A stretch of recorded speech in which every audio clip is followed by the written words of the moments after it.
Sideburns, sideboards, or side whiskers are patches of facial hair grown on the sides of the face, extending from the hairline to below the ears and worn with an unbearded chin. The term sideburns is a 19th-century corruption of the original Burnsides, named after American Civil War General Ambrose Burnside, a man known for his unusual facial hairstyle that connected thick sideburns by way of a moustache, but left the chin clean-shaven. Burnsides became sideburns probably because of their location on the side of the face. Variations. Sideburns can be worn and grown in combination with other styles of facial hair, such as the moustache or goatee, but once they extend from ear to ear via the chin they cease to be sideburns and become a beard, chin strap beard, or chin curtain. Friendly mutton chops are a variation which adds a connecting moustache to the sideburns. Indigenous men of Mexico, who shaved their heads and wore their sideburns long, as well as Colombians, who wear their sideburns long and typically do not have any other facial hair, are said to be wearing balcaradas, rarely seen in modern times, but prized in the 16th century, as a mark of virile vanity and banned by the colonial authorities in New Spain, occasioning rioting in 1692. History. In ancient history, Alexander the Great is depicted with sideburns in a mosaic from Pompeii. Following the 18th century, when European men west of Poland were universally clean-shaven, sideburns, like beards, began to increase in popularity during the Napoleonic period, as first among military men.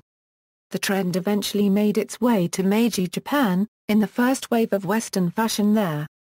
The return of facial hair in Western Europe began as a military fashion, at first inspired by the heroic sideburns sported by hussar regiments. Following the fashion in Europe, young South American criollos adopted sideburns. Many of the independence heroes of South America, including José Copyright de San Marta N., Manuel Belgrano, Antonio José Copyright de Sucre, Bernardo O'Higgins, José Copyright Miguel Carrera, and Antonio Neri ±0 had sideburns and are as such depicted on numerous paintings, coins and banknotes. 19th-century sideburns were often far more extravagant than those seen today, similar to what are now called mutton chops, but considerably more extreme. In period literature, side whiskers usually refers to this style, in which the whiskers hang well below the jawline, above right. As with beards, sideburns went quickly out of fashion in the early 20th century, and in the First World War in order to secure a seal on a gas mask, men had to be clean-shaven. This did not affect moustaches. In 1936 President Roosevelt's brief experiment with sideburns, grown on a yachting cruise, provoked only laughter from his wife Eleanor. Sideburns made a comeback in the mid-1950s, when Marlon Brando's sideburns identified him as the Wild One.